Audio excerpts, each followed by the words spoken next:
America is on fire, as you know, as a result of that killing of the 46-year-old George Floyd. Died as the life seeped out of him over nearly 9 minutes with a police officer's knee on his neck. And the President of the United States of America hid last night in a bunker in the White House and turned off all the lights. He hasn't really said anything yet in public. All he's done is tweet. And I'm looking at his Twitter page, and the last 4 tweets essentially are almost like an epitaph for the America that we grew up with, for all its many faults and flaws, and goodness knows no country's perfect. The America we grew up with has gone. Hopefully not forever, but for now. This one here is perhaps the most disgusting. He writes, "The lamestream media is doing everything within their power to foment hatred and anarchy." I don't know if you've seen footage of a BBC cameraman being charged utterly unprovoked by a police officer. I don't know if you've seen footage of American journalists filming police officers taking pot shots at them. Not, I don't think, with fatal rounds, but one female journalist has lost an eye as a result of this. I don't know if you saw the CNN journalist, a black man, inevitably being arrested for no apparent reason and then shortly afterwards being released. But the police are reading these tweets from the president and they're adjusting their behaviour accordingly. And now he's essentially painting a target on the backs of the free press, the free media. The lamestream media is doing everything within their power to foment hatred and anarchy. I'll translate that for you. Journalists are reporting reality.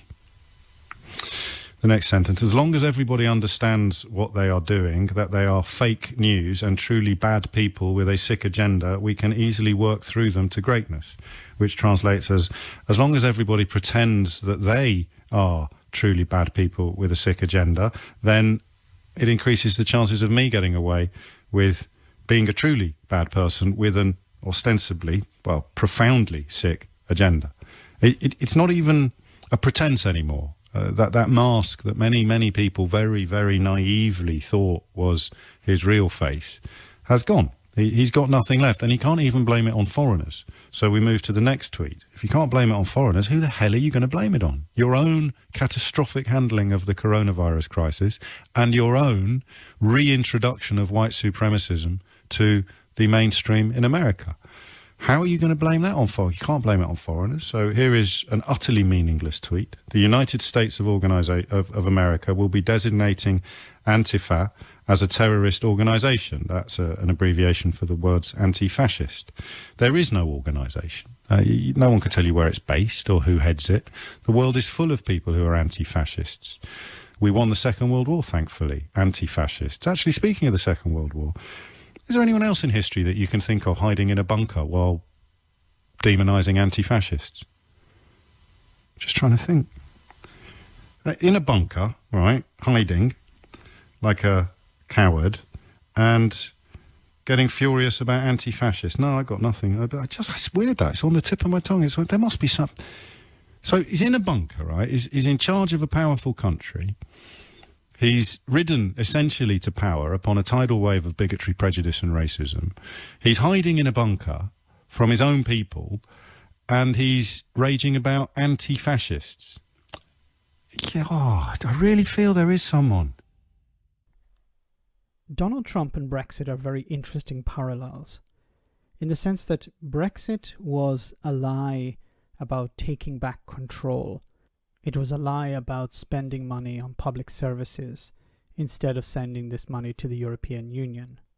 But one of the more interesting Brexit lies was the idea that we can turn back the clock. We can build a time machine and go back to the times of the empire. This was subtly fed to the public, the idea that, yes, we lost an empire in the 20th century, but in the 21st century, we can bring that empire back. We can rule the waves again. We can be the greatest nation on earth if we leave the European Union. However, the framing was always through the eyes of the poor, the working class, that Brexit was going to free the working class. It was going to empower the working class. And of course, this was a lie. It was not about empowering the working class, while instead, in reality, it was always about improving the lives of millionaires and billionaires. Now, across the water in the US, you had Donald Trump Donald Trump ran on a message of, once again, I'm working for the working class. He didn't use the word working class, but he talked about the poor, the ordinary people, the people who work in the coal mines, the people who work in the factories, producing goods for the American economy. Of course, the American version of taking back control was taking back control from Washington, the machine. He was going to go in there, shake things up, and he would be incorruptible because he had a vast amount of money and he would not need to raise funds for his campaign. Now, of course, all of this was a lie. He took money from other billionaires and has been doing their bidding since. He has not drained the swamp. He has actually filled his cabinet on a rotating basis with people from the likes of Goldman Sachs, for example. So he hasn't followed through with the promises that he had made. He didn't bring jobs back. He didn't stop outsourcing. He actually did the opposite.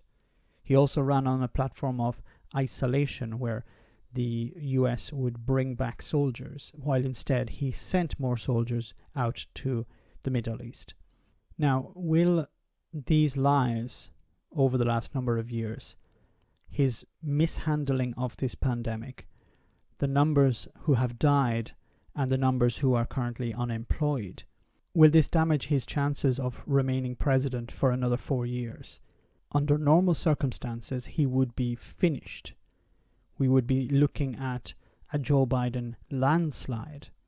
However, you have to remember that while his support base is decreasing constantly, and the polls are pointing to a Joe Biden victory, Donald Trump's support base, as I said, is decreasing, but that core base is extremely motivated.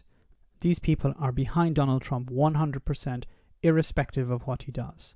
And I think it's premature to predict a victory for Joe Biden at this stage. I think Donald Trump still has a very strong support base who are willing to vote for him, even if he is handling this crisis terribly, even if he is stoking racial hatred, and even if the economy is on its knees at the moment. These people, in the same way as Brexiteers, bought into the idea of turning back the clock, building a time machine to go back to the times of the empire. Donald Trump supporters want to turn back the clock too, but to what era, I'm not really sure. Let me know in the comments, guys, what you think. As always, your comments are greatly appreciated. Thanks. Why not become a Patreon and enjoy access to our Discord server where we share news, chat, and have some fun. If you become a patron, you can also make video suggestions on topics that are important to you. Check it out via the link in the description.